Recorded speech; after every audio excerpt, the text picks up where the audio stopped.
கணவனோ மனைவியோ, அக்காளோ தங்கச்சியோ, அண்ணனோ தம்பியோ, யாரா இருந்தாலும் நீங்க ஒருத்தங்களுக்கு ரொம்ப விட்டு கொடுத்து பழகிட்டீங்கன்னு வைங்களேன், அவங்க ஒரு நாளுமே உங்களோட உணர்வுகளை மதிக்க மாட்டாங்க. எப்பவுமே நீங்க தான் விட்டு கொடுக்கணும்னு எதிர்பார்ப்பாங்க. அதனால இந்த மாதிரி விஷயங்களை ஃபர்ஸ்டே கவனிச்சு நடங்க. எப்பவுமே ஒரே ஆளா விட்டு கொடுத்துட்டு இருந்தா அது நல்லா இருக்காது. கண்டிப்பா நம்ம ஒரு வாட்டி விட்டு கொடுத்தோம்னா நம்ம தம்பி ஒரு வாட்டி விட்டு கொடுக்கணும், நம்ம ஒரு வாட்டி விட்டு கொடுத்தோம்னா நம்மளோட அம்மா ஒரு வாட்டி விட்டு கொடுக்கணும். அதே மாதிரி தான் கணவன் மாமியார் எந்த கேட்டகரி வந்தாலும் அப்படித்தான்.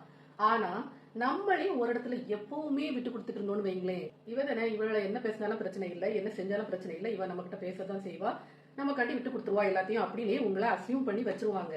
சரியா? அதுக்கு பிறகு அது மாத்துறது ரொம்ப கஷ்டம்.